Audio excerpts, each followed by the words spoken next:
जय हिंद दोस्तों। आज हम लोग समझेंगे मांग के लोच को मापने की रीतियां। तो रीतियां का अर्थ यहाँ पर विधियां से लेंगे कि जो मांग के लोच की विधि कि मांग के लोच को मापने की कितनी विधियां हैं। तो वो कुल 3 विधियां। पहला है प्रतिशत या अनुपातिक रीति, दूसरा है ज्यामिति या बिंदु रीति, तीसरा है कुल व्यय रीति। और इसका जो सबसे पहला को हम समझेंगे प्रतिशत या अनुपातिक रीति को समझते हैं सबसे पहले।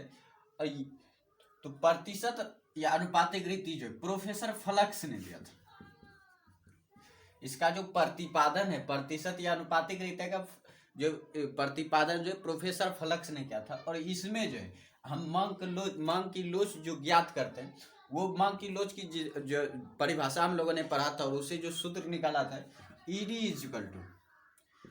Is equal to delta Q upon जो है डेल्टा पी अपॉन पी। ये जो इसका जो फार्मूला है, यही बेसिस पे जो है फ्लक्स ने जो है प्रतिपादन किया था मांग की लोच की मापने की विधियों को, जिसको अनुपातिक या प्रतिशत रीति कहा जाता है। तो इसी से जो रिलेटेड होता है मांग की लोच, जैसा कि हम इस सवाल में सबसे पहले समझते हैं कि एक वस्तु की कीमत 15% गिर जाने से उसके मांग की इकाई 1000 से बढ़कर 1200 हो जाती है। तो मांग की लोच हमें ज्ञात करना है। तो यहाँ पर जो करना है हमें, तो इस रीति में हमें याद रखना है करना क्या है कि मांग में अनुपातिक परिवर्तन में कीमत में अनुपातिक परिवर्तन से भाग दे देना है। मांग में अनुपातिक परिवर्तन से कीमत में अनुपातिक परिवर्तन से भाग दे देना है। तो मांग में अनुपातिक जो परिवर्तन उससे उस पर जो भाग दे देंगे किससे, मांग की कीमत में जो अनुपातिक परिवर्तन होगा उससे भाग दे देंगे। तो जो मान जो है मांग की लोच का निकल जाएगा। और ये बात हम भली बात जाती है, ये यहाँ पर हमेशा निगेटिव होता है, क्योंकि जो है मांग और कीमत में जो हमेशा विपरीत संबंध पाया जाता है। मांग बढ़ेगा तो कीमत घटेगा, कीमत बढ़ेगा तो मांग घटेगा, इसलिए इसमें विपरीत संबंध पाया जाता है। तो इसलिए यहाँ पर माइनस दिया जाता है। तो इससे अब जो है इससे रिलेटेड जो अब हम इसको सॉल्व करेंगे। तो सबसे पहले इससे जो हम एक फार्मूला निकाले थे, अगर हम इसको पलटेंगे तो ये हो जाएगा delta Q by Q minus Q, ये पलट जाएगा तो पी ऊपर चला जाएगा और डेल्टा पी नीचे। तो इस तरह से जो ईडी इक्वल टू हो जाता है delta cube upon Q into P upon delta P. तो ये जो फार्मूला प्राप्त होता है, इसी पर जो हम इसको रख करके जो है हम जो मांग की लोच ज्ञात करेंगे। इसे का जो प्रतिपादन क्या था इस प्रतिशत या अनुपातिक रीति का, वो थे प्रोफेसर फ्लक्स। तो यहाँ पर देखिए सबसे पहले जो कीमत परिवर्तन हुआ वो 15%, लेकिन गिर गया मतलब कम हो गया। तो कीमत जो 15% गिर गया, तो इसका मतलब कीमत में जो अनुपातिक परिवर्तन हुआ, कीमत में अनुपातिक परिवर्तन तो हो जाएगा -15% या -15%। माइनस इसलिए यहाँ पर होगा क्योंकि ये कमी आई, मांग में कमी आई है, इसलिए यहाँ पर नेगेटिव साइन हो। उसके बाद कहा जाए कि मांग की इकाई जो 1000 से बढ़कर 1200 हो गया। अब जो एक का तो प्रतिशत परिवर्तन निकल चुका है, लेकिन दूसरे का हमारे पास प्रतिशत मात्रा है लेकिन प्रतिशत परिवर्तन मात्रा नहीं। तो हमें सबसे पहले इसके जो मांग के जो कीमत बढ़ा है उसको जो हमें जो लाना होगा प्रतिशत में।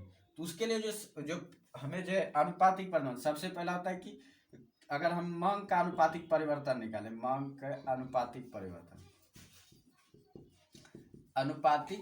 परिवर्तन चूंकि ये परसेंटेज में दिया हुआ है, यहाँ पर देखिए तो ये परसेंटेज में दिया हुआ है। तो अगर हम जो परसेंटेज में निकालेंगे तो इसको भी परसेंटेज करना होगा, इसको भी प्रतिशत में निकालना होगा। अन्यथा अगर हम प्रतिशत में नहीं निकालेंगे, अनुपातिक परिवर्तन के अनुसार निकालेंगे, तो इसको भी जो हमें 15% से जो परसेंट हटाना होगा।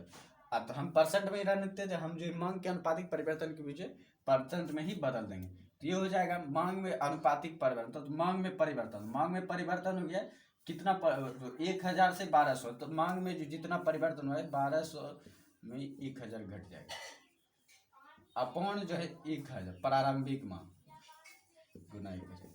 देखिए मांग में जो अनुपातिक परिवर्तन का सूत्र होता है वो होता है मांग में परिवर्तन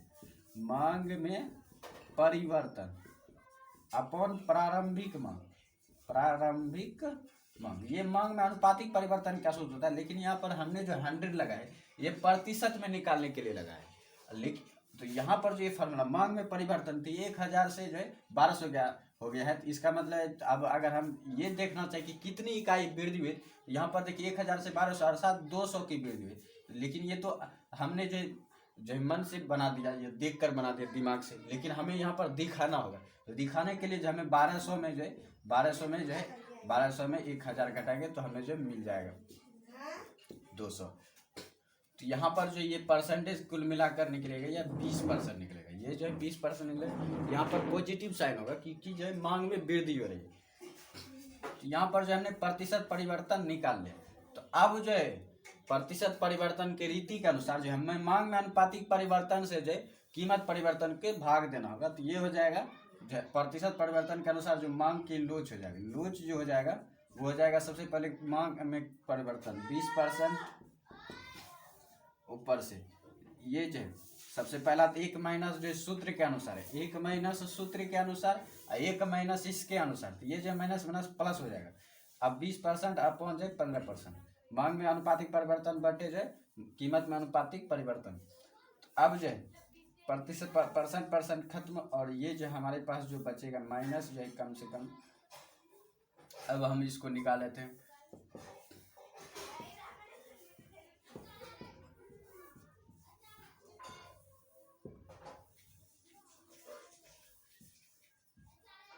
लगभग जो है 1.3, लगभग जो है 1.3 में निकलेगा, लगभग 1.3 में निकलेगा। तो ये हो जाएगा -1.3।